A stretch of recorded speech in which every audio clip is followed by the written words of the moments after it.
Hello, welcome to my channel. આજે આપણે લગ્નમાં હોય એવા છોલે પૂરી બનાવવા જઈ રહ્યા છીએ।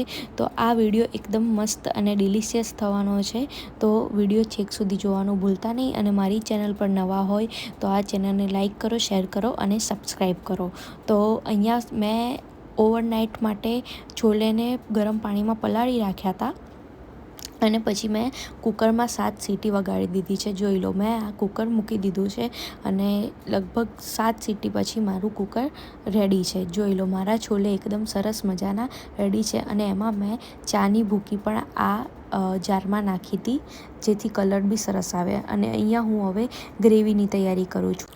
તો આપણે હવે ગ્રેવી બનાવીશું। તો અહીંયા ગ્રેવી બનાવવા માટે મેં એક પેન લીધું છે।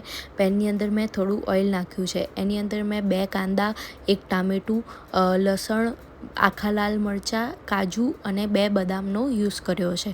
તો અહીંયા મેં સહેજ બી પાણી નથી નાખ્યું અને ગ્રેવીને ચડવા દીધી છે। જો ગોલ્ડન બ્રાઉન ઓનિયન બી થઈ ગઈ છે અને ટામેટાં બી ચડી ગયા છે। એટલે હવે હું એ ઠંડુ પડે એટલે એને મિક્સર જારમાં લઈને એની ગ્રેવી બનાવી દઈશ। તો હવે મારું જે મિશ્રણ છે એ ઠંડુ પડી ગયું છે, એટલે હવે મેં એને ગ્રાઇન્ડ કરવા મૂકી દીધું છે।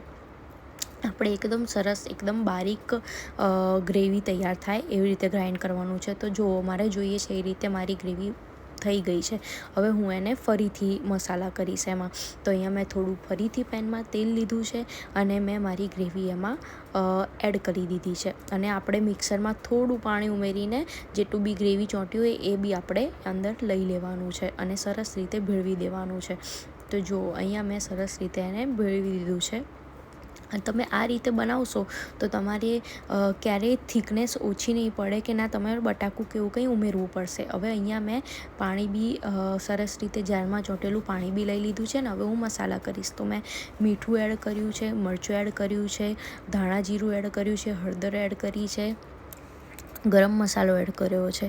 તમે તમારા સ્વાદ અનુસાર તમે જેટલું બી તીખું અને મીઠાવાળું ખાઈ શકતા એ પ્રમાણે તમારે એડ કરવાનું છે। જો અહીંયા સરસ મેં એડ કર્યા પછી આપણે એમાં છોલે બી એડ કરી દીધા છે। છોલેમાં મેં એનું પાણી બી જેટલું હતું એ લઈ લીધું છે અને એને સરસ રીતે આપણે એક મિશ્રણ થાય એ રીતે હલાવી દઈશું।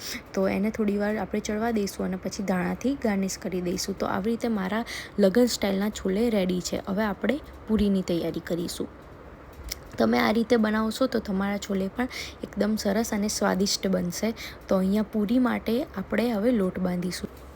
તો આપણે પૂરીનો લોટ કેવો બાંધીશું? તો આપણે એકદમ કઠણ પણ નહીં બાંધીએ અને એકદમ ઢીલો પણ નહીં બાંધીએ, આપણે મીડિયમ લોટ બાંધીશું। અને એના માટે આપણે એકદમથી પાણી નથી એડ કરી દેવાનું, આપણે એમાં ધીમે ધીમે પાણી એડ કરતા જઈશું અને લોટ બાંધતા જઈશું। એમ કરતાં આપણો સરસ મજાનો લોટ બંધાઈ જશે અને બંધાઈ ગયા પછી આપણે એમાં થોડું ઓઇલ ઉમેરીને ફરીથી એને સહેજ આપણે બાંધી દઈશું અને થોડો રેસ્ટ આપીશું અને પછી નાની નાની પૂરી આપણે બનાવીશું। અને જો આપણી સરસ મજાની પૂરી ફૂલીને રેડી છે। આ સરસ મજાના છોલે પૂરી હું ડુંગળી, મરચાં, કેરીનો રસ, પાપડ, અથાણા સાથે ખાઉં છું। તમે પણ ટ્રાય કરો અને આવી સરસ મજાની રેસીપી જોવા મારી ચેનલને લાઈક કરો, શેર કરો અને સબસ્ક્રાઈબ કરો। Good bye.